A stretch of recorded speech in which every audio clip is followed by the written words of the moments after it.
Hello there and welcome. Tonight, allow me to guide you softly into the shadowed passageways of time, where the clangour of industry fades into a distant murmur, where the cobbled streets glisten beneath a veil of fog, and where even the harshest truths are told in whispers. So find your most comfortable corner, nestle yourself beneath a warm blanket, and if you'd like, gently close your eyes, and we shall begin. Our journey tonight follows the footsteps of those forgotten by history's grandeur, the men, women, and even children who toiled in the darkest, most dreadful corners of Victorian England.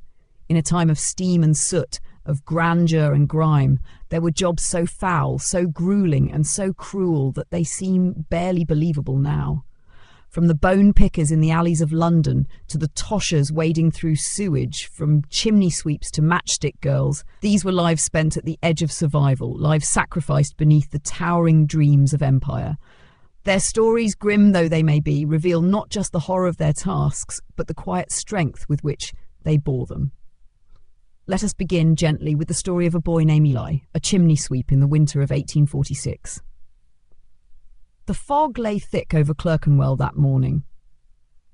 Not the kind of pleasant mist that softens the rooftops into watercolour silhouettes, but a biting, yellow-grey curtain that stung the eyes and caught in the lungs. It was the coal fog, the mark of countless hearths burning cheap fuel, its poison curling through every alley and crack, and it was under this heavy sky that Eli stirred beneath his ragged sackcloth, curled tight against a bakery's warm stone wall. He was 10, though most would think him younger, with limbs far too thin and fingers scarred from years of climbing. The master, Mr. Blinks, had a way of waking them that did not involve kind words. A boot nudged Eli's ribs, sharp and unforgiving. "Up, rat," came the gruff voice, like gravel scraped across tin. "There's 4 chimneys waiting. Lord Godfrey's place first. Get in, get out, don't stick."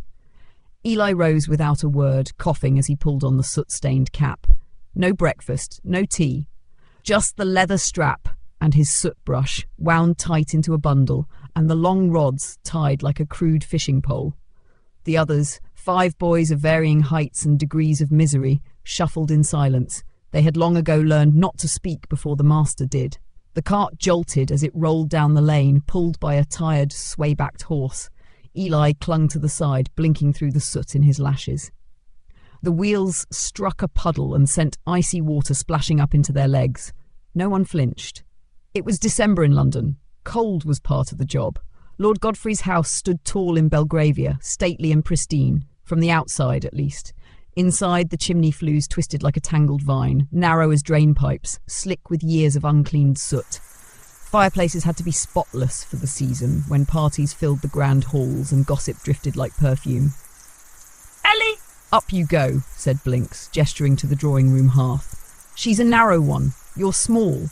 Mind the flue. Don't get stuck." There was no safety rope, no ladder. Eli stripped to his undershirt, tied a cloth around his mouth and dropped to his knees. He knew this ritual well. First, push the rods up from below, then climb inside, curling his body like a spider, shimmying inch by inch, using elbows and knees to ascend. The darkness inside the chimney was total. The only sound was his own breath and the soft rasp of soot under skin. Cold turned quickly to warmth, then heat, the air stale and pressing. His hands worked the brush through the tight turns, dislodging layers of oily soot. Black flakes rained down onto his face, into his mouth. He blinked hard but could not cry. The soot would blind him.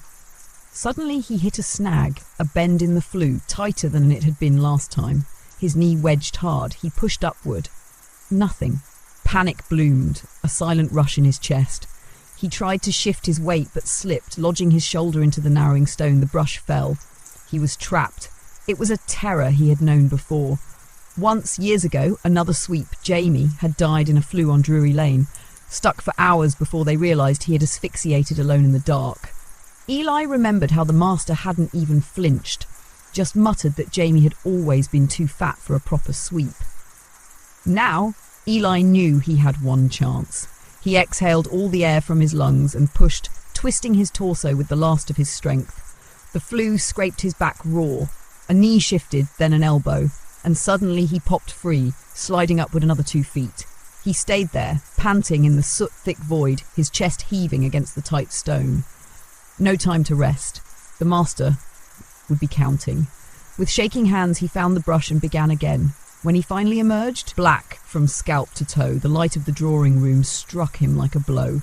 His eyes, ringed in soot, blinked slowly. Lady Godfrey gasped at the sight of him. "Good heavens," she whispered, clutching her lace kerchief. "Can't they at least wash these creatures before they enter?" Blinks bowed with a flourish. "Beg pardon, milady. He's one of the best in the city, quick and quiet." Eli stood silent. His arms ached. His knees bled. He dared not wipe his face, lest he smear soot on their fine carpets. The butler gave him a single copper and a biscuit, and that was the end of it. Back on the cart, he did not speak. The others looked at him with quiet respect. Surviving the flu was its own kind of glory. That night, as snow began to fall in soft, slow flakes over the rooftops, Ely curled once more beneath the bakery's wall.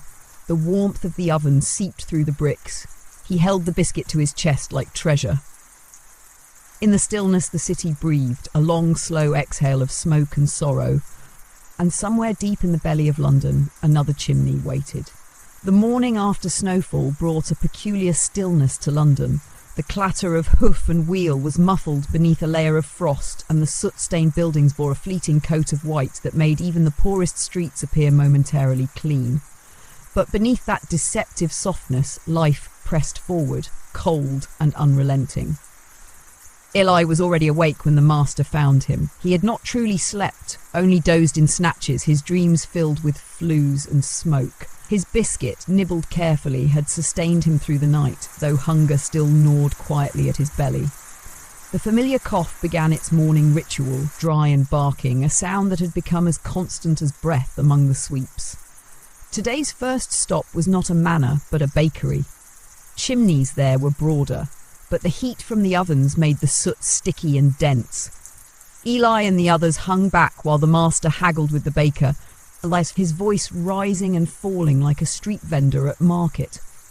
"A fair price for 5 stacks, said Blinks, jabbing a thumb toward the boys. "And if you've not kept them swept regular, we'll have to work double." The baker, a red-cheeked man with flour in his beard, snorted. "Just get it done. My customers don't like the smell of smoke in their crusts." Inside, the air was thick with yeast and ash. The ovens roared, their mouths open like beasts, and the stone floors radiated heat that soaked into the soles of Eli's bare feet. He was paired with Joseph, the newest of the boys, just 7 years old. A mop of tangled blonde hair and a quiet, skittish demeanour marked him out. Blinks had recently acquired him from the workhouse. "You go first," Eli murmured, pressing a hand to the boy's back. "I'll follow with the rods." Joseph nodded, his lower lip trembling. Eli watched him scramble into the flue, his legs disappearing into the black. There was a long silence, broken only by the occasional tap of the rod against the stone. Then a soft thump. "Stuck," Eli called gently. "No," came the muffled reply. "Just drop the brush." Eli smiled faintly. It had taken him 2 years to stop dropping his. He crouched to help, his movements practiced. The chimney was easier than Lord Godfrey's, but the soot was thicker. It clung to his skin like tar, coating every surface. As they worked, Eli found himself thinking of his mother, a memory faded and worn. He could no longer recall her voice, only the shape of her hands as she scrubbed laundry in the courtyard basin. By midday, the bakery chimneys were done. The boys sat briefly on the curb, eating scraps of bread the baker had thrown their way. Eli split his share with Joseph, who ate in grateful silence. Then came the tannery.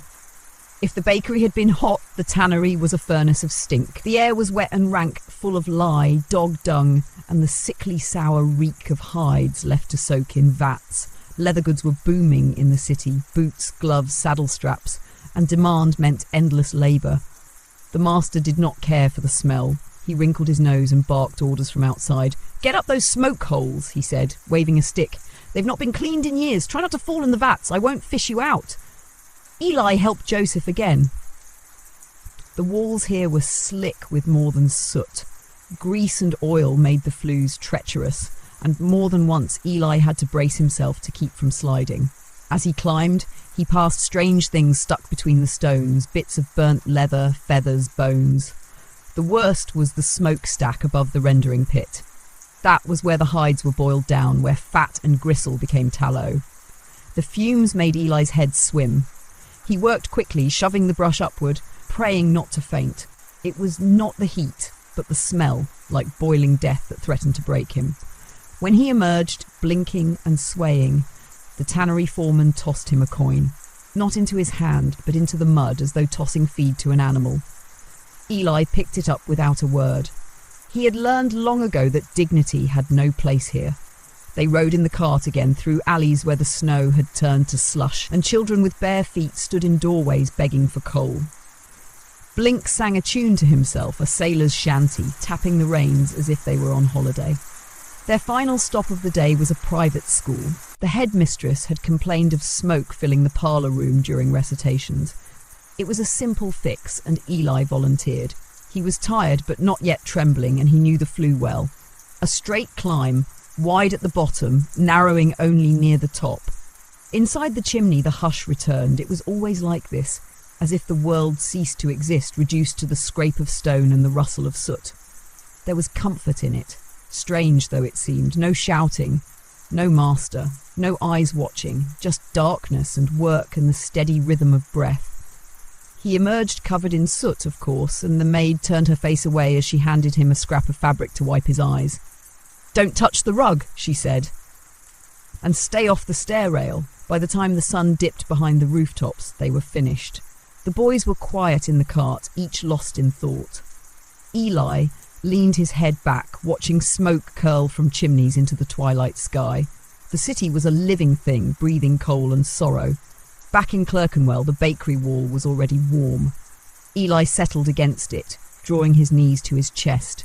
He shared his crust of bread with Joseph again, then wrapped his arms around himself and closed his eyes. In the hush of night, his cough returned, a dry, hacking sound that echoed off the brick. But beneath the pain, there was still breath, still life, and for now that was enough. The days that followed were as grey and heavy as the skies above the Thames. The wind had changed. Now it came from the east, sharp and thin, cutting through rags and bone with little effort. In Clerkenwell, the snow had melted into dirty puddles, and the alleys were streaked with slush and horse dung. But still, the work went on. Chimneys did not wait for fair weather, nor did the master. Eli's cough had deepened, a gravelly sound that curled at the ends of his sentences and woke him from sleep. The other boys heard it too, but no one spoke of illness. To be sick was to slow down, and to slow down was to be replaced. The workhouse was always waiting, and no one wanted to return there. On the fourth morning after the snow, Blinks had a new list, a long one. The first house was on 7 dials, nestled among old tenements and shop fronts with faded signs. A tailor's house, Eli remembered. He had swept it before. The chimney had a crooked bend in the middle that made it hard to push through. The master, still grumbling from the cold, sent Eli in first. He didn't mind. The rhythm of the flue, the way the stones pressed close, was almost calming. He worked steadily, brush after brush, the soot rising like ash in a storm. As he neared the bend, he paused to let his breath settle, then twisted through the narrow gap. It was then that something shifted. Not the brush, not the rod, something in the wall itself, a dull sound like the settling of old bricks. Then a soft crunch. Eli froze. He held still, feeling the weight above him. Chimneys were old things, and this one older than most. Perhaps the frost had weakened the mortar, or the years of ash had corroded the lining. Whatever it was, it gave way all at once. A cascade of black poured over him. Soot, dust, maybe bits of old brick. He barely had time to shield his eyes. The flue darkened to pitch, as if the chimney had swallowed the light. He slid backward, coughing, scrambling down, his feet searching for hold. He burst from the hearth like a coal-dusted ghost, gasping, half-blind, arms flailing. The tailor's wife screamed. The master shoved Eli aside and glared up the flue. "Collapsed," Blinks muttered, rubbing his chin. "Useless chimney. Should have been lined." The woman was still in a panic. "Is he hurt? You've killed the boy, you've—" "Quiet!" Blinks snapped. "He's breathing. See? He's fine." Eli was not fine. His ribs ached, his head throbbed, and soot clogged his ears and eyes. But he nodded slowly, because to protest was to risk more than pain. "Fetch water," the woman said, softening. She brought a bowl and a rag, kneeling beside him. Her hands smelled of starch and lavender. "You poor thing," she murmured, dabbing at his brow. "Children shouldn't be in chimneys." Eli couldn't argue. His teeth chattered too much to form words. They left shortly after. The chimney would need repairs, and Blinks had no time to wait. The rest of the day passed in a blur of smaller houses, easier climbs, quicker work. Eli moved on instinct. Brush, twist, climb, drop. He barely noticed the hours slip by. That night, back at the bakery wall, Joseph pressed a hand to Eli's forehead. "You're hot," he whispered. "Hot like fever." "I'm all right," Eli lied, drawing the sackcloth tighter around himself. "Just tired." Joseph leaned against him, small and silent, offering what little warmth his thin frame could provide. The stars were veiled by fog. A church bell tolled somewhere beyond the rooftops, low and mournful. The next morning brought with it something unexpected. A summons to the docks. The master rarely took them that far south. The docks were chaotic, dangerous, and filled with labourers twice the size of the sweet boys. But there had been a complaint from the customs house, and the pay was decent, even if the risks were high. The journey was long. They rode past the rookeries and markets, through streets where carts overflowed with crates of spices, saltfish, and burlap sacks of imported tea. Men shouted over barrels, and ships groaned at their moorings. The customs house loomed like a stone beast above the quay, its chimneys black and belching. Two had stopped drawing properly, and the fires within had turned sluggish, filling the offices with smoke. "This one's tall," Blink said, looking at the chimney stack. "Eli, you're up." Eli peered at the flue. It was straight, yes, but narrow, dangerously so. It climbed through 3 floors of solid stone, topped by a cap that narrowed the exit even further, and the fires beneath, though banked low, were still warm. He said nothing, just nodded and stepped forward. The others watched in silence. The climb was harder than he'd expected. The inner walls were scorched, and the soot here was different, oily and dense from the cargo fires. He moved slowly, careful not to overstep, feeling each inch of stone with his elbows and knees. Halfway up, the heat grew worse. Sweat poured from his brow, mixing with soot until his vision blurred. His limbs trembled. He paused, resting his head against the cool of the flue, trying to breathe through the thick air. And that's when he heard it. A creak above, faint but definite. A whistle of wind through the narrow cap. Then, voices. Not from below, but outside, muffled by stone. "Oi, he's in there now! Shut it, you'll scare the lad!" He tried to call out, but his voice cracked into silence. Then a sudden gust. The cap had been opened, forced or jostled by the workers on the roof. The air rushed upward, drawing the soot into a storm. Eli choked, clutching at the stone. The pressure shifted, and for a brief moment he thought he might fall. But he didn't. He stayed. When he emerged, pale and shaking, the dock workers stared in awe. One clapped him on the back. Another handed him a mug of weak tea. "Tough little rat," one muttered. "Bet he's done 100 of those." Blink smiled like a man who had trained him well, then pocketed the coin they handed over. Eli sat on the steps, legs splayed, tea cradled in his blackened hands. He didn't drink it, just held it, letting the warmth seep into his fingers. The sun was low on the water, casting golden light across the ships. Somewhere, a gull cried. He didn't speak the whole ride home, nor did Joseph. The road rattled on, the wheels turning ever forward through the cold grime of the city, and behind them the chimney waited to be climbed again. The days blurred together like smudged ink on a ledger, dark, cold, and without pause. For Eli and the other sweet boys, time was measured not in hours or meals, but in chimneys climbed and soot inhaled. The world beyond their carts and brushes had little meaning. It was a different London they moved through. A world seen from rooftops and hearths, from alley corners and flues. Eli's fever had not left him. It settled in his chest like smoke that refused to clear, making each breath a labour. He spoke less now, not from sullenness, but from weariness. Even his dreams, when they came, were short and restless, filled with falling tight spaces and choking air. But the work did not relent. On a morning thick with sleet, Blinks announced a new opportunity. A hospital in Holborn, newly built with modern chimneys that had begun to back up. The contract paid double, and the master's eyes gleamed with coin lust. "A proper sweep can handle it," he said, spitting into the slush. "Should be clean work, well-laid stone. None of your twisted old mess." Eli and Joseph were chosen. Their size, as always, made them ideal. The others would work nearby, scraping flues in tenements and lodging houses. Eli said nothing as they rode. Joseph pressed beside him for warmth. The boy's hand was in his sleeve, clinging not for fear but for the comfort of touch. The hospital's facade was grand, red brick tall windows, rows of beds inside. The scent of medicine drifted into the air, mingled with bleach and faint traces of blood. Doctors passed in long coats, eyes tired. Nurses nodded as they led Blinks through the rear hall toward the heating room. The boiler chimneys were at the back, twin stacks that fed a network of flues across the entire building. They were tall, precise, built by engineers with plans drawn in ink, but already they were black with soot, their mouths dark and smoking. "Get in, lads!" Blinks said, gesturing toward the hearth. "No dawdling. This is important work, keeping patients warm, see? Not just parties and parlours." Eli nodded and entered. The flue here was broader and the walls smoother, but the climb was long. It spiralled gently upward, then split into two forks. Joseph would take the left, Eli the right. They had done this before, each navigating their own path and meeting again at the rooftop. As Eli climbed, the warmth increased steadily, though not oppressively. He moved like a shadow, steady and practiced, pushing the brush through layer after layer of soot. Here and there he paused to listen, to the faint sound of footsteps above, to the muffled hum of hospital life below. He reached the fork and paused. The right passage was tighter than expected, but manageable. He pulled himself into it, elbows scraping, knees driving forward. The soot here was fresher, dry and fine, rising into his face with every movement.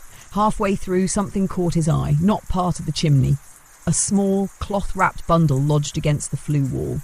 Curious, he paused, unwrapping it carefully. Inside were scraps of fabric, a rag doll's limb, part of a bonnet, left by accident, perhaps, during construction, or hidden.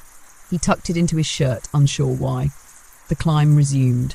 At last, light filtered from above, the rooftop access vent half open. He pushed through and emerged into the frigid air, gasping. The city stretched out in haze and soot, rooftops like uneven teeth. A moment later, Joseph surfaced beside him, coughing but smiling. "You beat me," he whispered. "No," Eli said, shaking his head. "We got here together." They sat there a moment, shoulders touching, silent in the wind. From below, smoke curled upward, chased by steam from vents. The hospital's heart still beat. They climbed back down, slower now, careful with each step.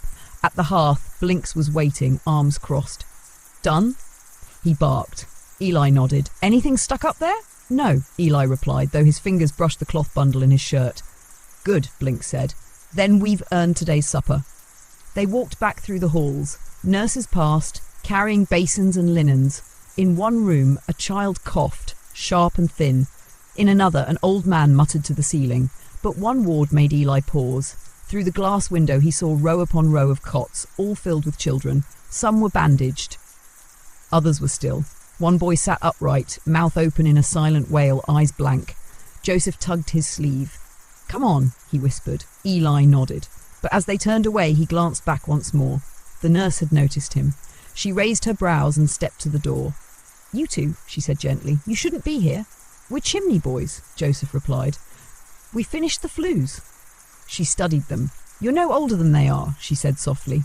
Then, with a sigh, she reached into her apron and handed them 2 biscuits. "Take these. Eat them where it's warm." Outside, the air was colder than before. The sleet had turned to fine snow. Eli gave his biscuit to Joseph, who tried to refuse, but took it when Eli insisted. That night, back at the bakery wall, Eli unwrapped the bundle he had found. The cloth was worn, patched with different colours. The rag doll's limb had been chewed at the end, as if by mice or time. He laid it beside him, unsure what to do with it but unwilling to throw it away. As sleep came, the doll lay between them, a silent witness to the day's climb. And in the deepening dark, the city pressed onward, heavy with breath and ash, filled with quiet things forgotten in the flue. The next morning broke with a strange quiet over Clerkenwell. The snow had deepened in the night, softening the cobbles and muting the city's usual clamour. Only the distant toll of a bell and the occasional creak of a cart disturbed the silence. The sweep boys rose slowly, stiff and cold, their limbs unwilling after another night exposed to the damp. Eli was slower than the others. His fever still lingered, and the pain in his chest had taken on a weight that made him move carefully, as though each breath might dislodge something deep within. But he said nothing. He knew better than to speak of sickness. Joseph helped him to his feet, wordless as always, and together they waited for Blinks. The master was in a foul mood as usual. A pipe clenched in his teeth, his coat pulled tight. He looked over the day's assignments with narrowed eyes. "Workhouses today," he grumbled. "Wretched places, chimneys choked with grease and smoke. I want 'em spotless. Officials are due for inspection next week." The boys groaned inwardly. The workhouses were the worst, not just for their flues, but for what they represented. Many of them had come from such places. Cold, overcrowded buildings where orphans and paupers were stripped of even the pretense of kindness. To return there, even as a worker, stirred old fears. Their first stop was in Southwark, a long, grim building with barred windows and a thick, sour odour that hung in the air even outside. The matron met them at the rear door, her hands tucked into the folds of her shawl. "You're late. You're late," she snapped. "I want those chimneys clean by midday. If there's soot on the hearths come inspection, it'll be your necks." Blinks smiled thinly but said nothing. He had learned long ago that workhouse staff held a special disdain for chimney boys. Reminders, perhaps, of the fate their own charges might suffer. Inside, the corridors echoed with coughing and low whispers. Rows of beds lined the dormitories, filled with children not much younger than Eli and Joseph. Their eyes followed the sweet boys as they passed, wide and expressionless. The flues were dreadful. Crumbling stone, uneven mortar, sharp metal soot shelves left from repairs done poorly and long ago. Eli took the worst one, a tall, narrow stack running through the girls' dormitory. It was barely wide enough to fit his shoulders. Still he climbed. Inside, the air was cold, the soot clinging in icy clumps. He moved slowly, pushing his brush upward piece by piece. The walls flaked beneath his hands, and once a brick crumbled beneath his foot, nearly sending him sliding back down. At the bend, he paused. His breath came in short gasps, the pain in his chest sharp now, like a stitch that wouldn't ease. He closed his eyes and pressed his forehead to the wall just for a moment. It was damp and smelled of ash. Then came a voice. "Is someone in there?" It was a girl's voice, soft and curious. Eli blinked, unsure if he had imagined it. Then again, "Hello?" He twisted in the flue, peering down through a small vent where the chimney opened near the ceiling. Below, in the dormitory, a girl of about 12 stood on a stool, her eyes fixed upward. "I saw the soot fall," she said. "Thought maybe it was an owl." Eli chuckled weakly. "No owl, just a sweep." She tilted her head. "You live in the chimney, then?" "No," he replied, "only visit." She smiled, then reached up and handed him something through the gap. It was a small woolen mitten, frayed at the edges, missing its pair. "It's lucky," she said. "I found it under my bed. Thought maybe you'd need it." Eli took it gently, slipping it over his raw, soot-blackened hand. It was warm, faintly, as though it had been pressed close to her body before she gave it. "Thank you," he whispered. Then Blinks's voice bellowed from below, sharp and demanding. Eli resumed his climb, brushing, scraping, dragging himself upward until at last he reached the top.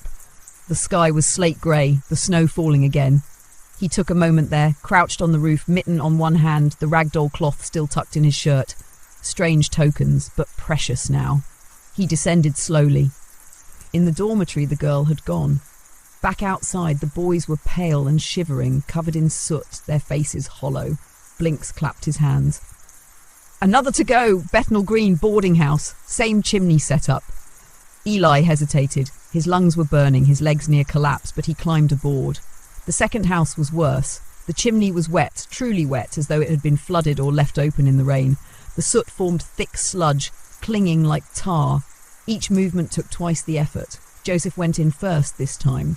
Eli waited below, listening. The flue groaned with every push of the brush. Then came a sudden scrape and silence. "Joseph?" Eli called.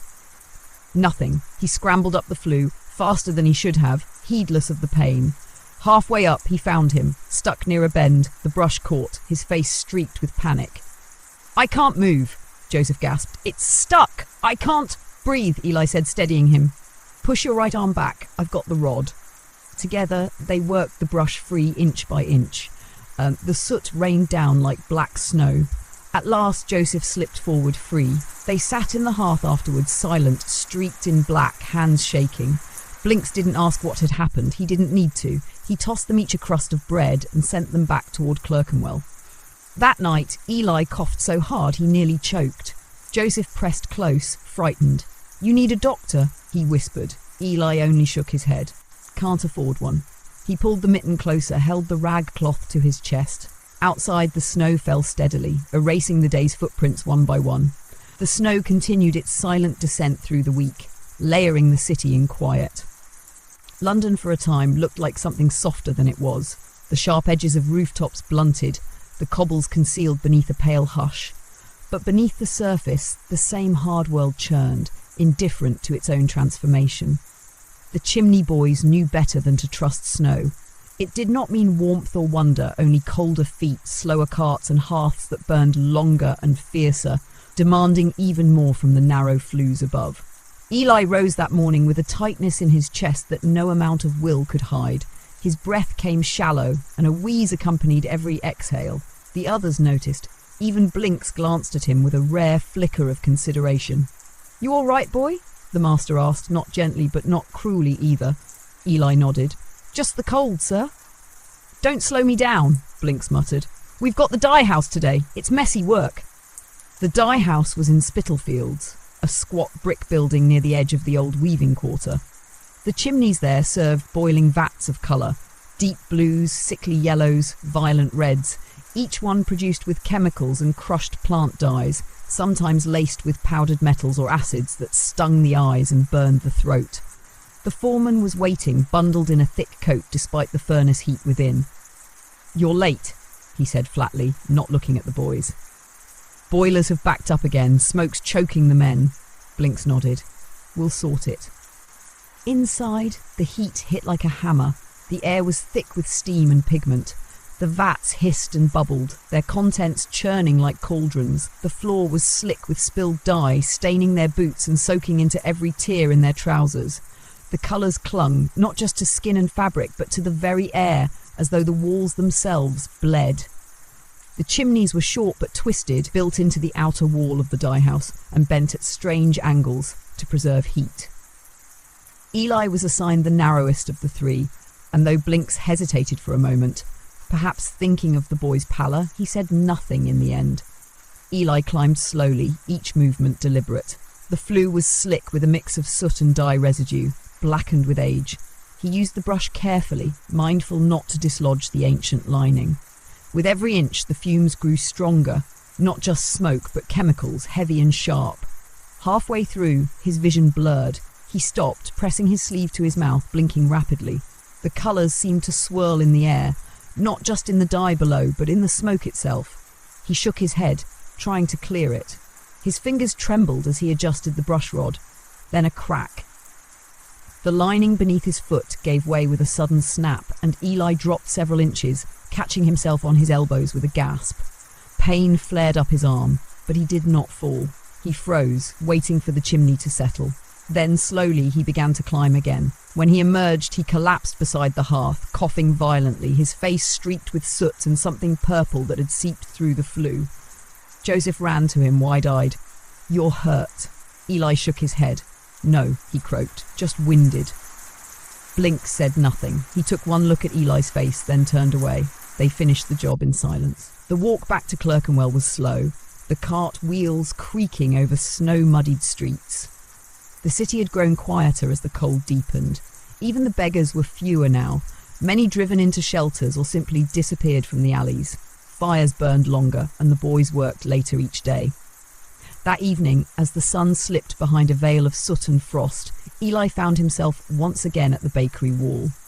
He lowered himself carefully, clutching his side, and leaned back against the bricks. Joseph sat close, a hand resting gently on Eli's shoulder.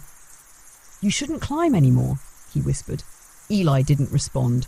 He stared up at the darkening sky, watching as the snow turned to tiny needles of ice.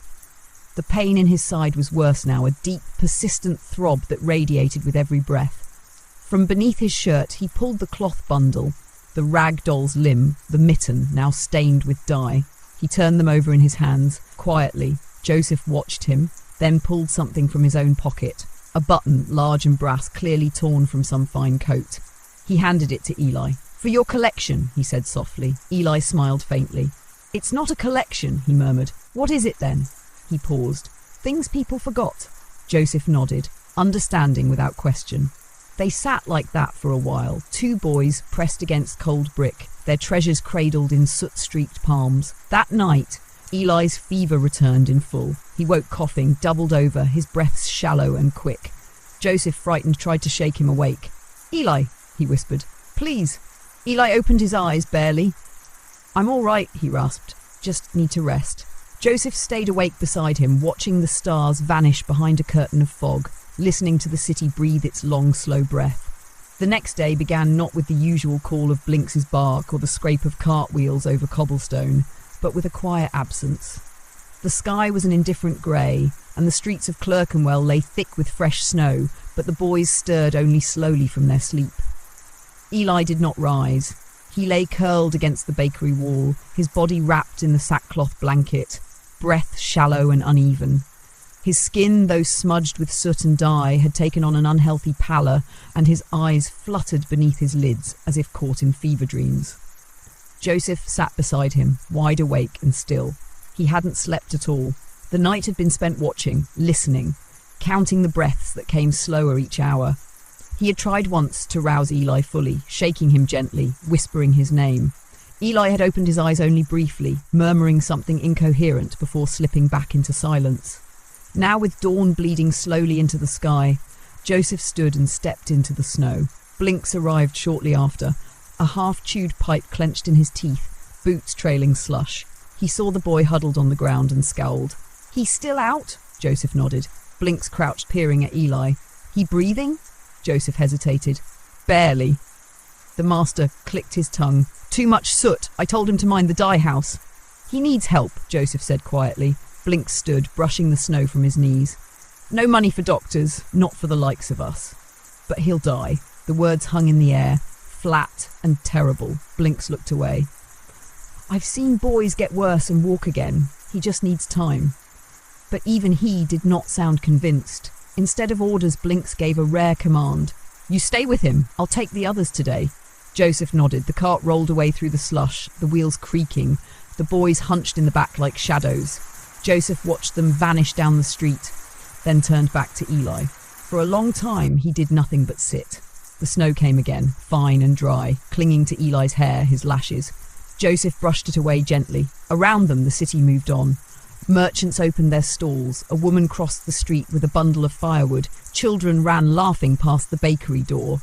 But here by the wall, the world was still. As the hours passed, Joseph grew restless.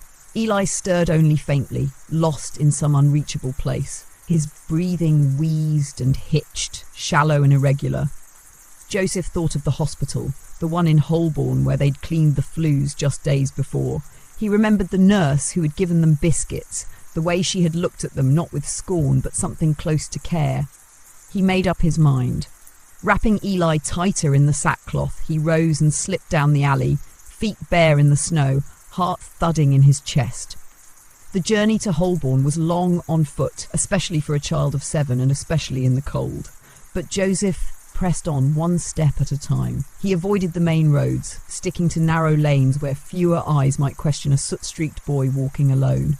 By the time he reached the hospital gates, the sky had begun to darken again. The nurse was there. He saw her near the rear entrance, carrying a bundle of linens. He ran to her without hesitation. "Miss!" She turned, startled. "My friend," he gasped. "He's sick!" "Very sick. He's not waking up." She looked down at him, this small figure, trembling and blackened, his fingers red with cold. "Where?" she asked. "Clerkenwell, near the bakery. Please." She did not ask more. Within the hour, she had gathered a doctor and a porter with a handcart. Joseph led them back, retracing his frozen path through the city. When they arrived, Eli was still there, motionless.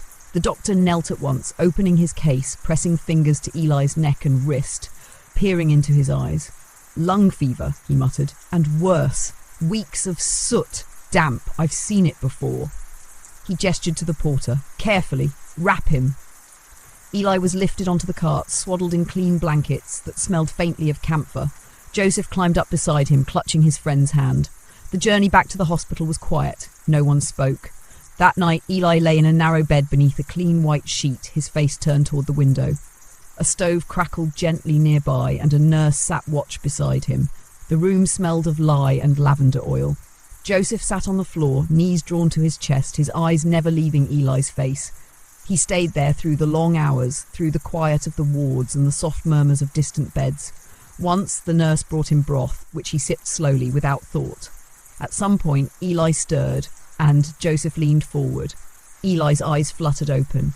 You came back, he whispered, barely audible. I never left, Joseph said. Eli blinked slowly, as if seeing the world anew.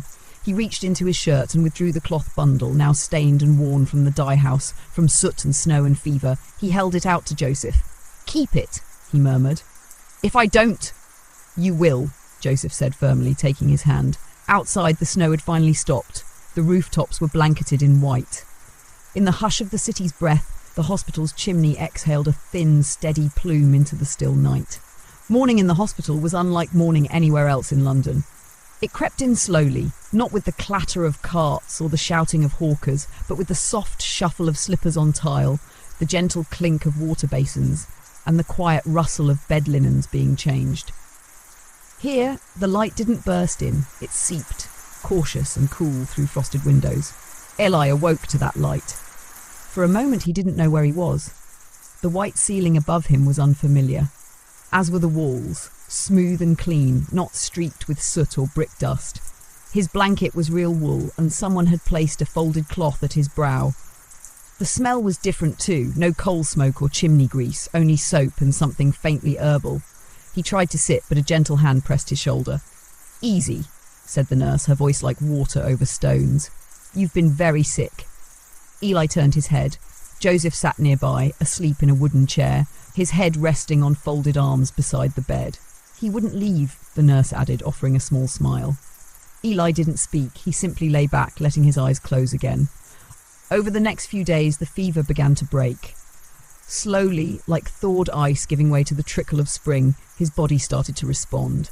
The pain in his chest lessened, and his cough, while still present, grew less violent. The nurse, Miss Avery, brought him broth and water, sometimes slipping him bits of sugared bread. She never asked too many questions, only tended him with the quiet care of someone used to sorrow.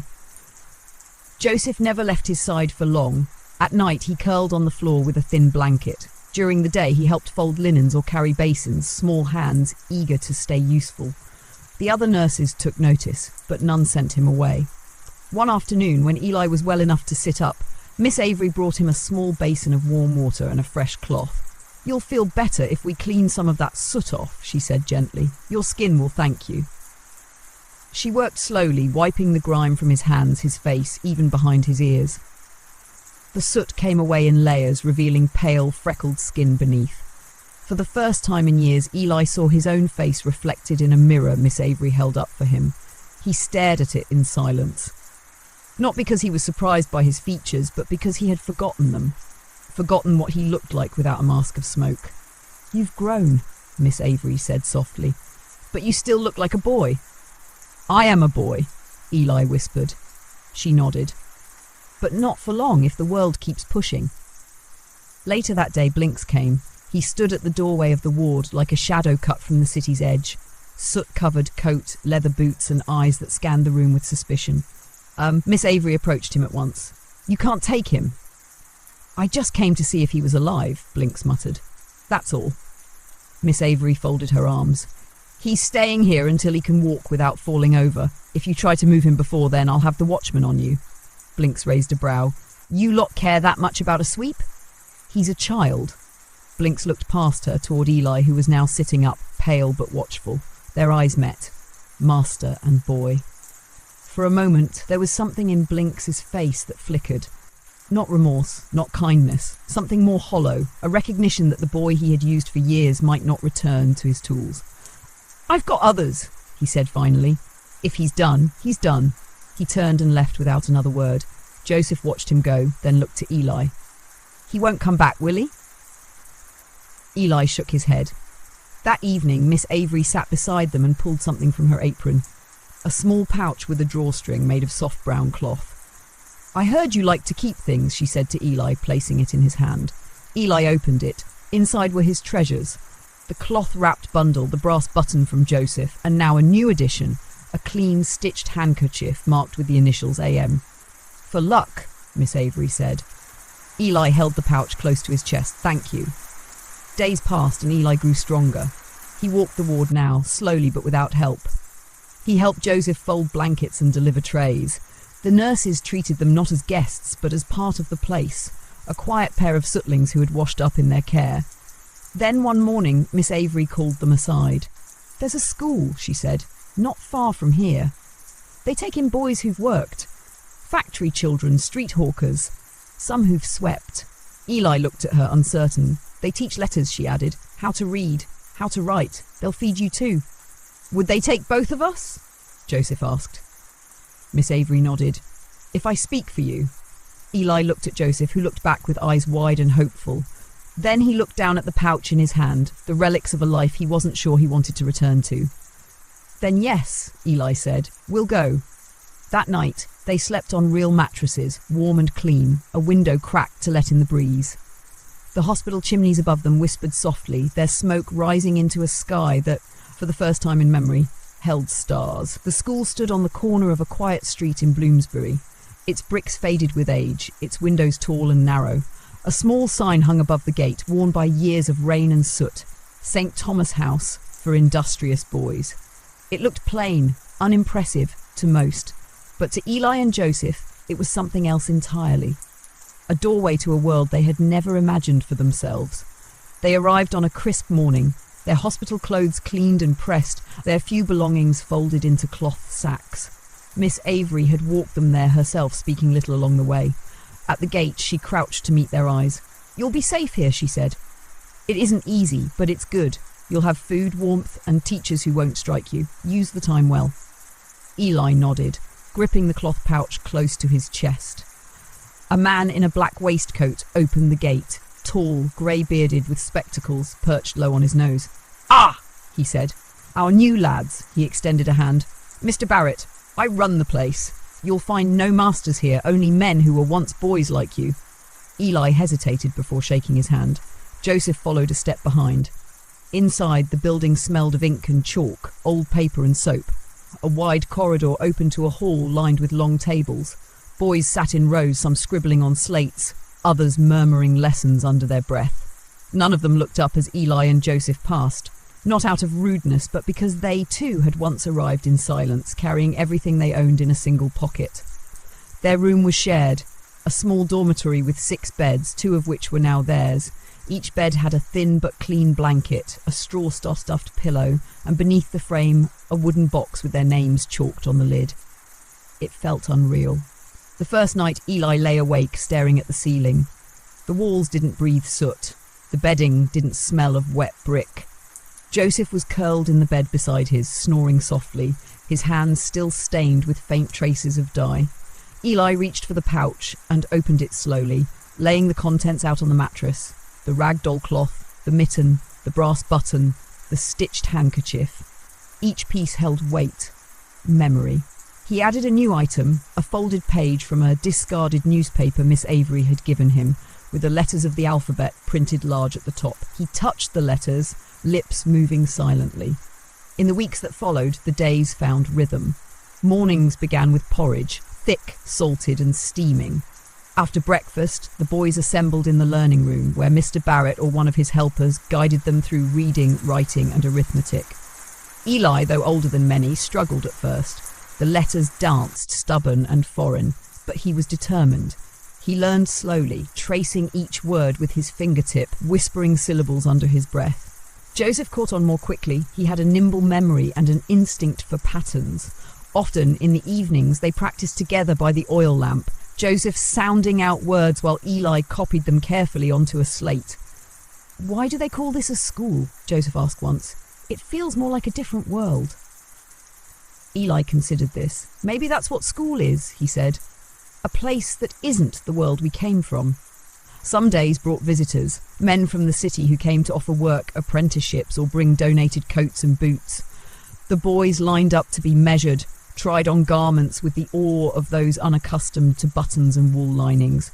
Joseph received a cap that was slightly too large, and he wore it constantly, adjusting it with pride. Eli was given a worn but well-made coat with brass clasps. He ran his fingers over the fastenings, remembering the button Joseph had once given him in the snow. He kept it still, hidden in his pouch, though now he had more than one to fasten. Winter turned slowly towards spring. The light shifted, and the sky softened its cruel iron hue. In the courtyard, the boys began to play again, rough games of chase and makeshift cricket.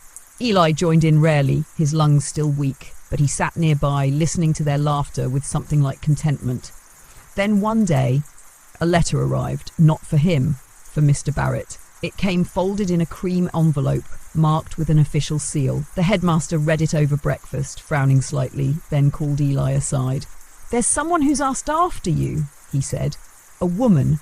Says she works at a bakery in Clerkenwell." Eli's breath caught. "The wall," he whispered. Barrett nodded. "She says you used to sleep near the back, you and a smaller boy. She thought you were long gone. When she heard you were here, she wanted to send this." He handed Eli a wrapped parcel, small, tied with twine. Eli took it with trembling fingers and unwrapped it slowly. Inside was a loaf of crusty bread, still warm, and a note scrawled in charcoal pencil. "You left a mark on the stone and I remembered you. Thought you might like something warm again. You're always welcome." The baker's wife, Eli smiled.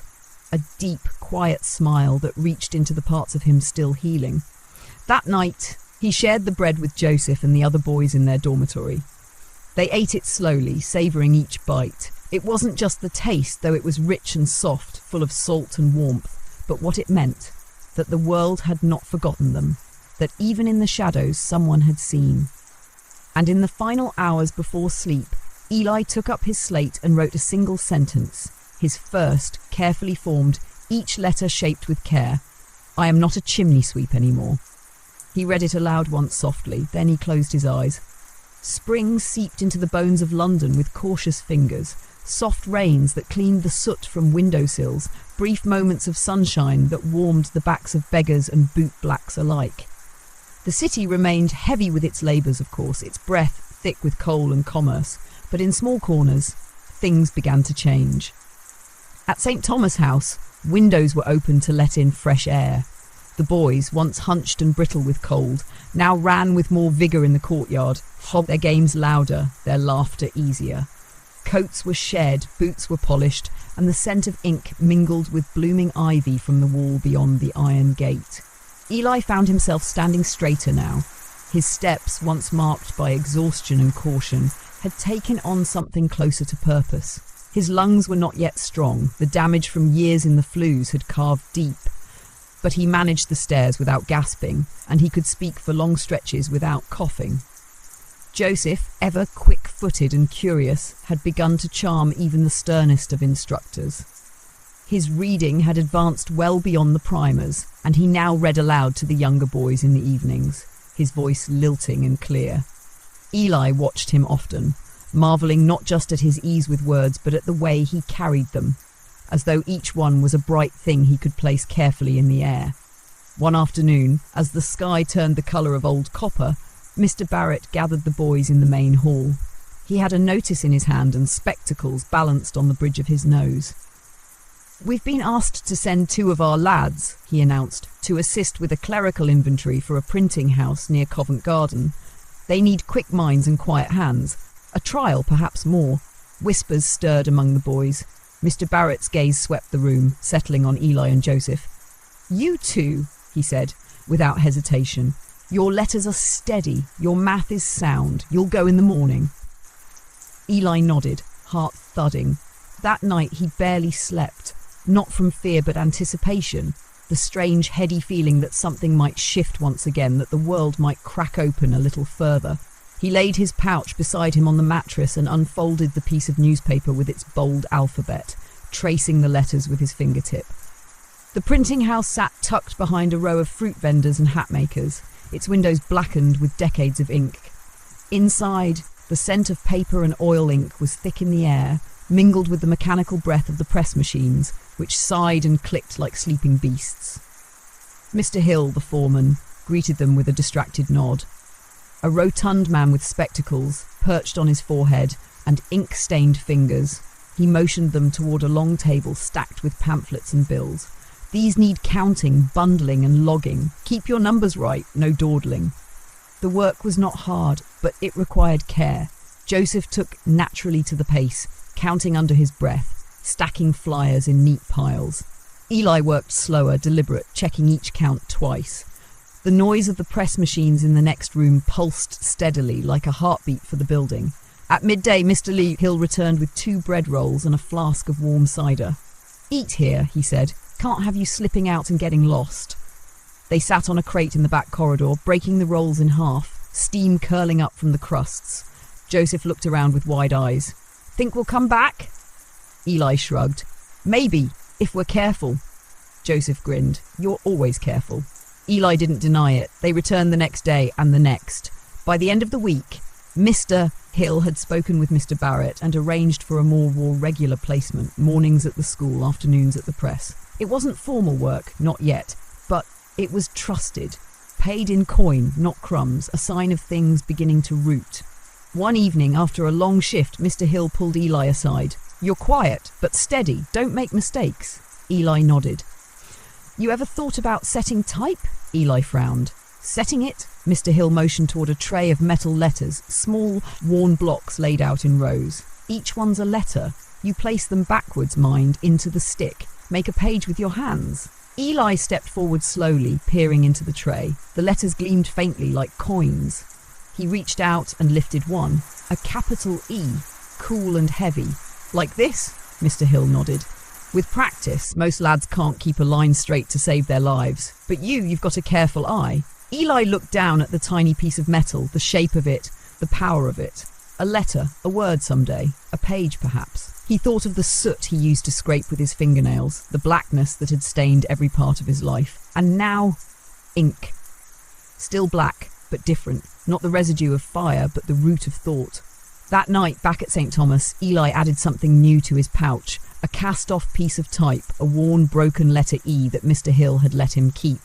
Joseph turned it over in his hands, whistling softly. "It's heavy!" Eli smiled. "It's a beginning." The seasons turned. The trees along the avenue budded into green, and the chimneys of London, though still smoking, seemed to darken a little less in the light. And among them, in a quiet building with ink beneath its nails and words between its walls, a boy who had once climbed through soot now set letters in rows, building quietly a new way forward. By the height of spring, London had taken on a warmer hue. The river flowed more gently, the market stalls brimmed with soft pears and red currants, and a sweetness hung in the air, even amid the coal smoke and iron clatter. For most, life moved along the same tracks.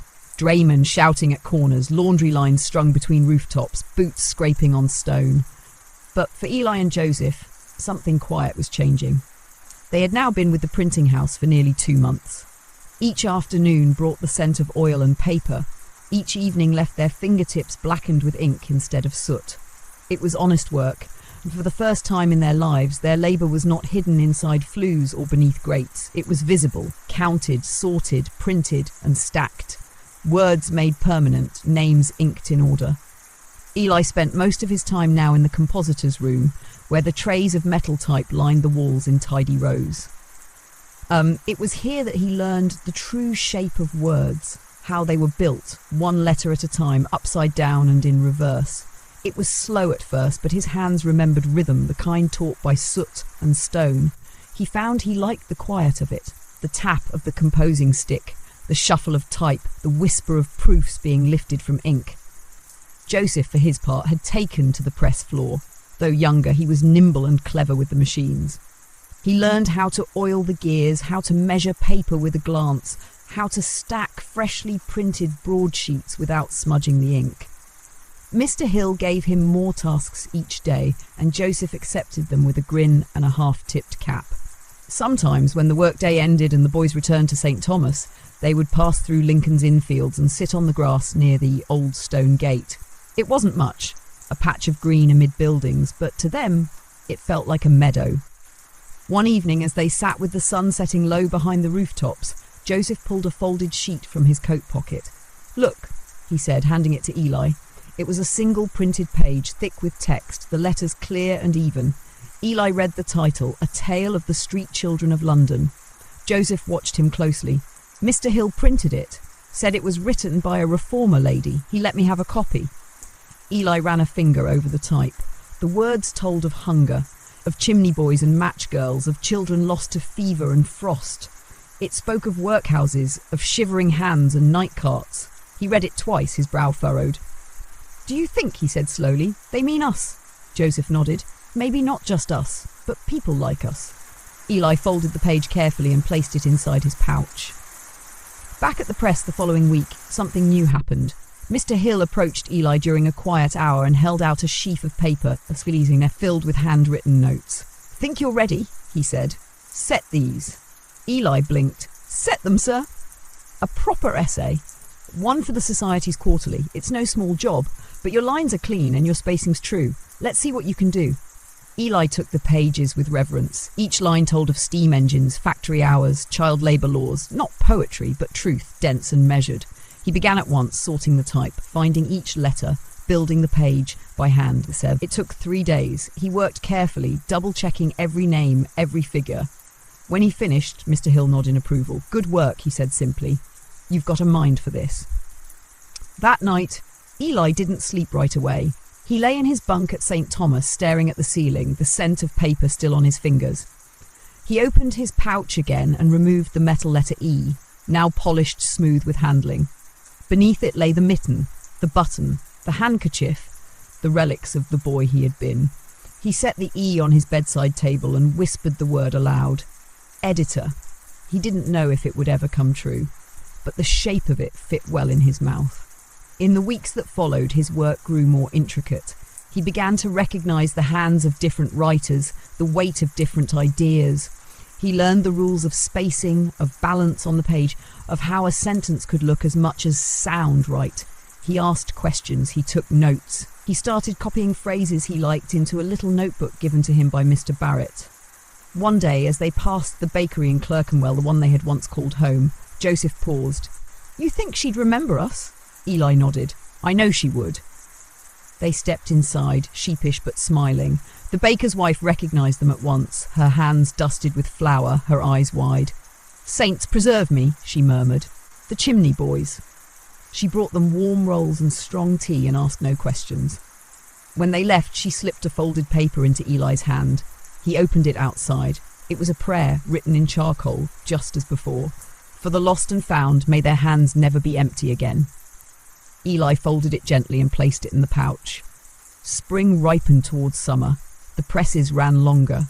The school let out early some days, and the boys walked the streets with a sense of belonging they had never known.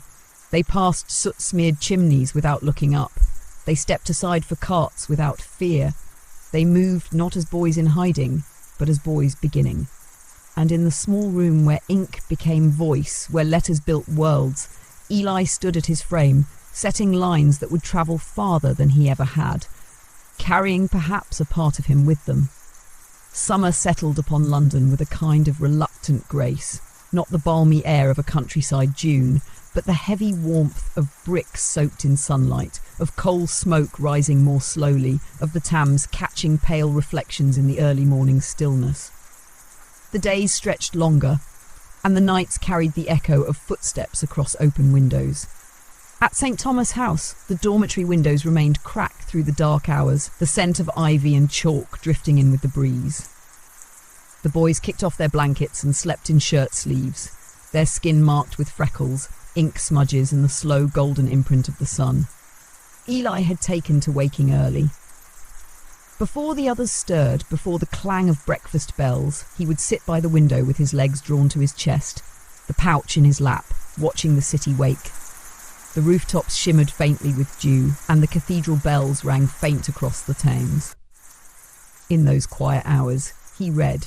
Mr. Hill had begun lending him books, slim volumes of essays, speeches and pamphlets printed at the shop over the years. He read them slowly, underlining words he didn't know, asking questions in the margins, tracing the cadence of the sentences. He found himself drawn to stories that spoke plainly, not in the grand flourish of scholars, but in the clipped clarity of those who had once lived in the mud and hunger and flame. One such book, thin and bound in rough leather, was titled Of the Streets and Their Children.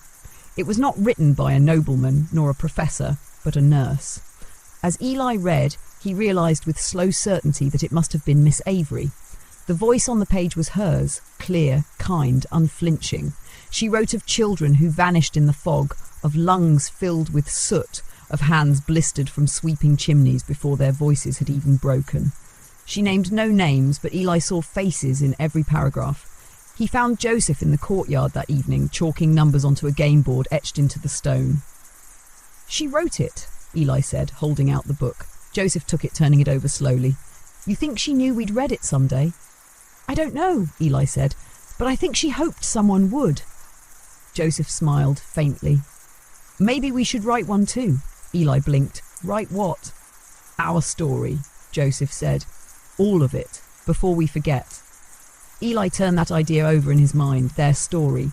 Not just chimney flues and soot, but the bakery wall, the mitten, the hospital ward, the press and the school, the long walks and short meals. A story told not to entertain, but to remember. That night, with Joseph watching from the bed opposite, Eli opened his notebook and began. He didn't start at the beginning. He started with a sentence that had lived inside him for years. The worst chimneys were the ones that bent in the middle. From there, the words came slowly but steadily. He wrote in crooked lines and uneven letters, but they were his. Each evening after work, they returned to the page. Joseph would add details Eli had missed, laughing at some, falling quiet at others. They described the climb into Lord Godfrey's hearth, the dye house with its stinging fumes, the moment Eli nearly vanished in the custom house flue. But they also wrote of the baker's warmth, of the hospital night where fever broke, and of the first time Joseph read a whole page aloud without stumbling. Sometimes they cried, but more often they smiled. Mr. Barrett noticed the changes. One morning, he found the boys still scribbling at their shared desk long after the others had gone to breakfast. "What's that you're writing?" he asked, not unkindly. Joseph looked up. "A book, or maybe a letter." "A long one," Eli added. Barrett raised a brow. "I see. Well, every man leaves a record, some in marble, some in ink." He said nothing more, only left a sharpened pencil on the desk before departing. The days grew warmer. The printing house hummed with activity, its doors left open to the alley breeze. Eli now worked with the journeyman, his hands confident with type, his eyes sharp with spacing. Mr. Hill had begun letting him correct proofs, a task normally reserved for senior workers. "You've got a sense for balance," Hill said one day. "You'll be a master compositor before you're 18.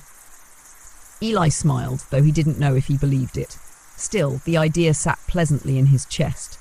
One afternoon, a woman entered the shop, tall in a dark coat, her face lined not with age but worry. She held a folded pamphlet in one hand and looked about uncertainly. Eli approached, wiping ink from his fingers. "Can I help you?" "Ma'am," she turned, startled. "I'm looking for the boy who set this." She held out the sheet. Eli took it. It was the essay he had typeset weeks before, the one on factory laws. "I set this," he said quietly. She nodded. "I thought so." The lines were cleaner than most. "I wanted to thank you. My son, he works at the mills in Leeds. I showed this to his overseer. They've reduced the night hours." Eli stared at her. "It matters," she said, voice catching. "What you're doing, the words you print." He nodded slowly. "Thank you for telling me." She left without saying more. That evening, Eli added a new item to the pouch. A clipping from that very pamphlet. Not the whole page, just a single paragraph. He folded it carefully, fitting it beside the mitten and the letter E. Later, as the boys sat beneath the courtyard ivy, Joseph turned to him. "What will we be, Eli?" Eli didn't answer at first. He looked up at the sky, now streaked with the fading blush of day. "Something different," he said at last. Joseph nodded. "Not sweet boys anymore." Eli shook his head. "No, not ever again." The city beyond them pulsed with heat and the chatter of evening. Chimneys still smoked and carts still rattled down stone roads. But in the quiet of the schoolyard, two boys sat with their knees drawn close, telling the truth of their lives in pencil and paper. Not to escape the past, but to name it, to keep it, and perhaps to outgrow it. The summer deepened, and with it came a strange, sweet heaviness to the air. The scent of lilacs blooming in narrow lanes, the sharpness of coal smoke softened by warm wind. The city wore its dust like a second skin, but the sun reached down even through the soot, coaxing roses from garden walls and washing lines heavy with clean linens. At St. Thomas' House, the boys rose earlier now, not from necessity but from habit. Eli and Joseph, though still among the youngest, had become quiet pillars in the home, dependable, steady and gently set apart. Their evenings were spent not in mischief or rough games, but in the upstairs corner of the study room, heads bowed over pages of their writing. The notebook was nearly full. Its pages bore smudged corners and bent edges. Its spine had begun to fray. But the words inside, those were clear. Their story, once shapeless, now had form. Paragraphs unfolded with detail and rhythm. Dialogue was recreated with care, moments of fear and wonder rendered in the boys' unsteady yet growing script. One night, as the heat lingered in the floorboards and the courtyard was cast in lavender twilight, Joseph paused over the page. "What do we call it?" he asked. Eli, lying on his side with the pouch beside him, considered. "I don't know. It's not really just about us, is it?" Joseph shook his head. "It's about Chimney Boys, all of us." Eli ran his finger along the notebook's worn cover. "Maybe that's what it's called," he murmured. "The Chimney Boys." Joseph smiled. "It fits." The next day they brought the notebook to Mr. Hill. He looked at it, turning it over slowly. "What's this?"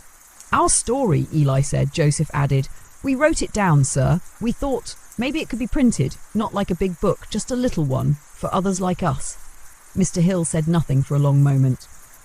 Then he motioned for them to follow him to the back office. The room was small and dim, lined with ledgers and metal trays of lead type. He set the notebook on the desk, opened it and began to read. Not aloud, but slowly, mouth moving slightly as he absorbed the words. He read the first few pages, then 10 more. Finally, he looked up. "You wrote this?" Eli nodded. "You both?" Joseph smiled. "Together." Mr. Hill tapped his fingers against the wood. "It's rough, the grammar's off, some sentences are crooked." He paused. "But it's real." He sat back in his chair. "You've written more truth here than most men do in their lifetimes." He stood, moved to a tall shelf and pulled down a ream of clean paper. "Set aside a weekend. We'll print it. Small run, hand-bound. You can hand it out to whomever you choose." Eli's breath caught in his chest. Joseph whispered, "Really?" Mr. Hill gave a short nod. "It deserves to be read." The following weeks were filled with a different kind of work. After the shop closed each day, the boys stayed behind to typeset their own words. Eli carefully chose each letter, spacing every line with the same precision he had learned from setting laws and sermons. Joseph proofread twice, sometimes 3 times, until every mark felt just right. They printed 20 copies, each one bound in twine, the covers made of sturdy card, the title "The Chimney Boys" printed in bold at the top. No author was named, only a line beneath, written by those who knew. The first copy they gave to Mr. Barrett, who held it in his hands for a long time without speaking. Then, quietly, he placed it on the mantel in the common room where the other boys could see it. The second they mailed to Miss Avery. The third they left at the bakery in Clerkenwell, wrapped in cloth, tied with string, and tucked beneath the doorstep with a note. "Thank you for remembering us." And the rest, those they gave away. They handed copies to boys in the market who carried crates for pennies, to girls in alleys with baskets of matches and flower bundles, to the washerwoman with burns on her wrists, to the coalman's son who had once climbed flues like they had. Some read the book, others tucked it away. A few cried. Eli did not expect anything more. He didn't seek fame or money. He only wanted the words to live. But one afternoon, a man in a grey coat appeared at the press. He was tall, sharp-featured, and carried a leather satchel. He asked for Eli by name. "I read your story," he said, opening the satchel to reveal a folded newspaper. "The Gazette printed an excerpt. Someone passed it to me." Eli's heart stuttered. "We didn't mean to. We only printed it for others like us." "I know," the man said. "That's why it matters." He extended a card. Samuel Holden. "Reform League. I want to speak with you," he said, "about telling your story to more people, to Parliament perhaps, to those who make the laws." Eli stared at the card. He looked at Joseph, who stood frozen beside him. "I'm not a speaker," Eli said softly. "You're a witness," Mr. Holden replied, "and that's rarer." He left the card, thanked them again, and disappeared into the streets.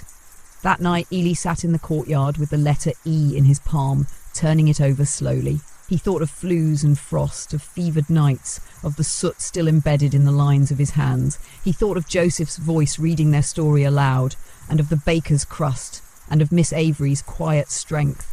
And then he whispered to no one and to everyone, "We told the truth." Above them, the pressed chimney exhaled gently into the dusk, its smoke caught in the fading gold of a summer sky. Autumn crept into London quietly, as if not to disturb the city's relentless motion. The leaves along the narrow streets of Bloomsbury turned the colour of rusted copper, and the wind, though still gentle, carried the first bite of the season's edge. Markets bustled with apples and plums, and chimney smoke began to thicken again, coiling from rooftops like the city's breath, rising into the grey. At the printing house, the days shortened, the lamps were lit earlier, and the boys wore woolen scarves indoors. The presses hissed and clacked steadily, the scent of ink now mingling with coal dust as the season turned.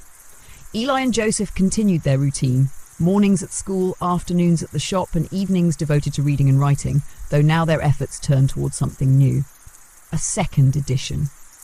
Their little book, The Chimney Boys, had been read by more than they could have guessed. Somehow, word had travelled. A woman from the East End arrived at the shop one morning with a folded copy tucked under her shawl. She had found it on a bench outside the public baths, passed from hand to hand. A clerk from the post office wrote to Mr. Hill asking for 3 more copies to give to his niece, who had worked in the laundry mills before her hands gave out. Even Mr. Barrett had begun using the book during lessons, assigning passages for dictation. "They remember better when it's written by boys like them," he had said once, holding the thin volume like something more than paper and ink. So now Eli and Joseph were expanding it. Not a full reprint, something deeper. They added chapters, details, voices. Eli interviewed a coalman's son who had never been to school, writing down his stories with care. Joseph spoke to a girl who had worked at the match factory, her fingers still marked with the white burns of phosphorus. They asked questions, they listened. Each night they returned to their room with new scraps of paper, notes scrawled on the back of invoices, fragments of memory written in slanting script. And together they wove those fragments into something solid. A record, not just of suffering, but of survival. It was during one of these nights that a letter arrived. Mr. Barrett handed it to Eli at breakfast, his eyes unreadable. The envelope was thick and cream-coloured, sealed with wax stamped in red. Eli turned it over slowly. The return address read, "Office of the Parliamentary Inquiry into Labour Conditions." He read the letter twice, then again. They were asking him, formally, to come and speak. Not just with Mr. Holden, but with a panel of men who were compiling testimony for new laws on child labour and industrial work. "They've read your story," the letter said. "They wish to hear your voice." Eli sat back, the page trembling slightly in his hands. Joseph leaned over. "You're going to go, aren't you?" Eli didn't answer immediately. He looked down at his calloused fingers, the lines still stained faintly with ink and soot. He thought of the chimney in Southwark, the dye house, the moment he'd nearly lost breath in the flue. "I don't know what to say to men like them," he said at last. Joseph grinned. "Tell them what you told me, that the worst chimneys were the ones that bent in the middle." Eli smiled weakly. "That's not a law. It's a truth," Joseph replied, "and maybe that's what they need." The day of the hearing came, clear and cold. Eli wore a borrowed coat from Mr. Barrett and shoes polished so thoroughly they no longer seemed his. He carried the pouch with him, the mitten, the button, the letter E, and now a folded page from the second edition manuscript. It was the chapter about Jamie, the boy who had suffocated in the flue. Eli had never forgotten him. The Parliament building loomed like a cathedral, its stone columns rising into the sky. Inside, everything echoed. Shoes on marble, voices in corridors, the rustle of papers as serious men filed into rooms with heavy doors. Eli was led to a chamber panelled in oak, its long table lined with men in waistcoats and spectacles. Mr. Holden was there, nodding gently as Eli entered. He sat when they asked. He answered their questions, haltingly at first, then with more clarity. He told them about being 10 years old and sent up his first flu. He told them about the burns, the stuck chimneys, the fever. He spoke of the dye house and the poison it left behind. He spoke of the boys who hadn't survived. And then he told them about the book, about writing it, about why it mattered. When they asked him what should change, he didn't offer grand solutions. Only this: no child should climb where they cannot breathe. When he left the chamber, he didn't cry, though his chest ached with the weight of it all. Mr. Holden walked him outside and shook his hand. "You did more than speak," he said. "You named something that can't be ignored." Eli returned to the press that afternoon and set type until the light faded. That evening, Joseph met him at their corner in the courtyard, where the vines were thinning and the air had grown sharp. They sat in silence for a while, watching the last glow of the sun fade behind the city roofs. Then Joseph asked, "Did you tell them about the mitten?"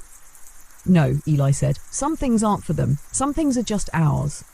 Joseph nodded, and in the deepening dusk, with the press cooling behind them and their new manuscript half-formed on the table upstairs, they felt the first shiver of winter. But it did not come with fear. Not now. The city would turn, as it always had. But so, too, would they? Winter arrived with little ceremony. One morning the boys awoke to find a fine layer of frost veiling the window panes of St. Thomas' House, delicate as lace. The air carried a hush, as though the city were pausing mid-breath, its rooftops traced with white, its chimneys puffing more steadily now that hearths were burning day and night. In the courtyard, the ivy had withered, its brittle tendrils now clinging to stone with the last of their grip. Inside, however, life continued. Slower, yes, but no less certain. Eli and Joseph rose early, as they always had, and took their place in the press shop each afternoon. Their second edition of the Chimney Boys had gone to ink by November, this time with more pages, more voices, and a foreword penned, not by either of them, but by Miss Avery herself. It had arrived one morning, wrapped in brown paper, her careful script unfolding a letter of steady, quiet strength. "You were always more than soot and silence." She had written, "You have given voice to all those who could not speak. Let this book travel where you once could not." They printed 100 copies, not for the shelves of gentlemen's parlours or polished libraries, but for hospitals and workhouses, for schoolrooms and shelters, for those still waiting, still working, still climbing. Each copy was marked on the inside cover with a small stamp, the outline of a child's hand in black ink, fingers splayed, a symbol that needed no words. As the year neared its end, Eli found himself changing in quiet ways. He stood taller now, though he had not grown much. He spoke with more clarity, though he rarely raised his voice. He had learned to move through the city with the ease of someone no longer running. He passed flues and chimneys now with a kind of reverence, not for what they had taken, but for what he had survived. Joseph, too, was changing. He had taken to keeping ledgers at the shop, helping Mr. Hill balance orders and ink costs. His numbers were precise, his handwriting now a flowing line of neat curls and loops. He spoke often of running his own business someday, not with arrogance, but with a sense of possibility that had once been unthinkable. On the last evening of the year, Mr. Barrett gathered the boys in the main hall. A fire burned low in the hearth, and each of them was given a small roll, sweetened bread with currants and a ribbon tied around the middle. It was a tradition, one that predated even Mr. Barrett's time. He stood at the front of the room, his hands folded behind his back, his voice low and even. "This year," he said, "has brought sorrow, yes, but also light. For the first time in many winters, we have seen what our boys can do not only with their hands, but with their minds. Let that light continue." He nodded to Eli and Joseph, and the room stirred with quiet acknowledgement. That night, long after the others had gone to bed, the two of them returned to their spot in the courtyard. The stars were visible, rare in the haze of the city, and their breath curled into the air like smoke. "I've been thinking," Joseph said. "About what?" "About leaving someday. Not running, but stepping out, seeing more." Eli nodded. "You mean to the country? Maybe. Or a seaside town. Maybe start a shop." Eli leaned back against the stone. "What would we sell?" "Paper," Joseph said. "Ink, books written by people like us." There was a long silence. Then Eli said, "We could teach, too, the ones who never learned their letters." Joseph smiled. "And print their stories." Eli reached for the pouch.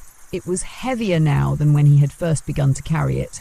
He opened it and laid its contents out on the cold stone between them, the mitten still stained with soot, the brass button, the letter E, the clipped newspaper passage, a page from the second edition manuscript, the folded prayer from the baker's wife, a feather he'd picked up from the roof of the hospital, now faded to grey, And last of all, tucked in the lining, the original copy of their very first chapter, the one about the crooked chimneys and the boy who had nearly suffocated but didn't. They sat in silence, looking over the pieces. "We should put them in a box," Joseph said quietly. "Keep them safe." "Or a museum," Eli replied, the corner of his mouth curling, "for the history of Chimney Boys." "Do you think they'll still be around, Chimney Boys?" Eli shook his head. "Not for long. Because of us? Because of everyone who told the truth," he said, even when no one wanted to hear it. They sat there until the frost deepened, until their fingers grew stiff and the fire inside had long since burned low. Then they gathered their things, each item placed back into the pouch with care, and stood together at the threshold of the new year. The city beyond was quiet, sleeping perhaps, or waiting, and with slow, steady steps they walked back inside, no longer shadows, no longer children pressed into stone and soot, but boys who had written themselves into the world, boys who had climbed, not just flues, but beyond them,